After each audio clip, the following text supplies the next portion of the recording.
Պարոն Աղազարյան, այս աշոտների, սլավիկների, աշոտիկների, արամների մեջ կորուման կարևոր դրվագներ։ Դուք բազմաթիվ հարցազրույցներում հայտարարել եք հրապարակային, որ մանդատը վայր դնելու համար ձեր վրա գործադրվել են ճնշումներ։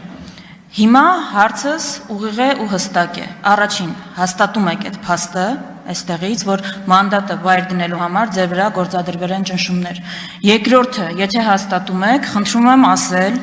ազգային ժողովից, քննչականից, դատախազությունից, գուցե այլ ուժայիններից, ընդհանրապես,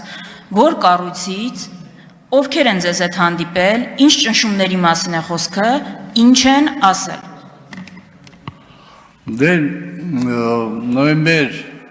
անցած տարվա նոյեմբեր, դեկտեմբեր ամիսներին, հիմնականում նոյեմբեր, կարելի ասել, այո, ես ենթարկվում եմ ճնշումների եւ շատ լուրջ ճնշումների, ընդ որում դուք բոլորդ գիտեք, որ իմ հեռախոսը քննիչը վերցրեց եւ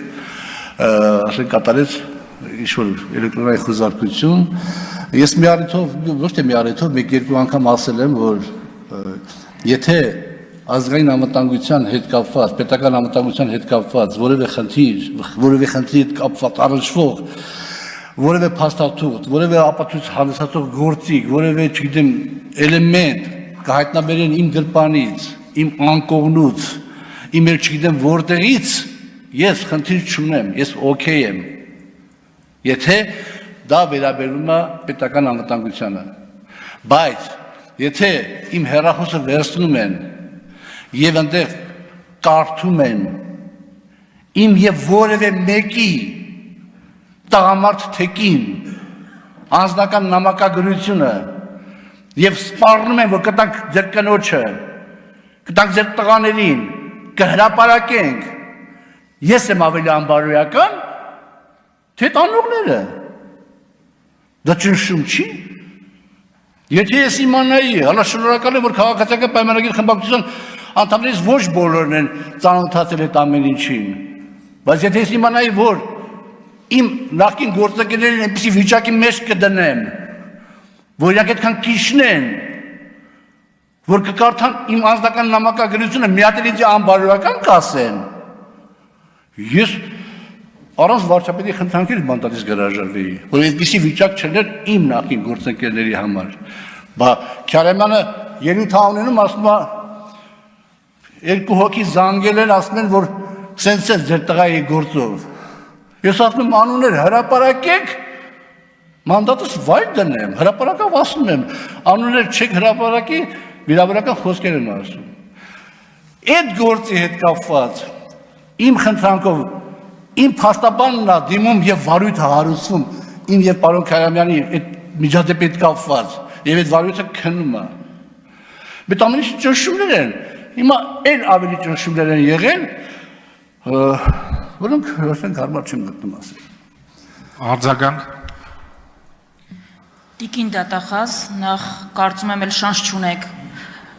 սա չլսելու եւ չտեսնելու տալ, փաստացի հաղորդում էր հանցագործության մասին, որ բարձրագույն մանդատ ունեցող մարդու նկատմամբ գործադրվել են ճնշումներ մանդատը վայր դնելու մասին։ Պարոն Աղազարյան, ես ձեզ կոչ կանեմ, չեմ կարծում էլ ավել ընկնելու տեղ կա, եկե ինձ թվում է հիմա է ժամանակը ավելի ուղիղ ու պարզ խոսելու, անուններ տալու եւ ասելու ի վերջո ովքեր են ձեզ ճնշել։ Չգիտեմ, եթե այլ սպասումներ ունեք, դրանք չեն արդարանալու, իզուր մի սպասեք։ Եվ քիչ առաջ լրագրողների հետ զրույցում դուք ասել եք, որ հիմա ինչ որ կատարվում է, դրա պատճառը Նիկոլ Փաշինյանին մերժելն էր։ Մենք գիտենք մի դրվագ, որ մերժել եք մանդատը վայր դնել։ Հարցս հետեւյալն է. այլ որևէ հարցով Նիկոլ Փաշինյանին մերժել եք, այսինքն ինչ եք մերժել, մերժել եք արդյոք թե ոչ, եթե մերժել եք, ինչ եք մերժել, որ հայտնվել եք այս վիճակում։ Ոչ, ես չեմ հիշում, որ պարոն վարչապետին որևէ այլ բանով մերժած լինեմ, ուղղակի իմը տպավորություն ստեղծել եւ ես իր հետ այդ զրույցում ասել եմ, առանձին զրույցում ասել եմ այդ մասին, իմը տպավորություն ստեղծել, որ վերջի ժամանակներս իր վերաբերմունքը իմ հանդեպ փոխված է եւ ես այդ փոփոխությունը պայմանավորվել եմ նրանով, որ կներեք իհարկե հազար անգամ, որ ես, ասենք,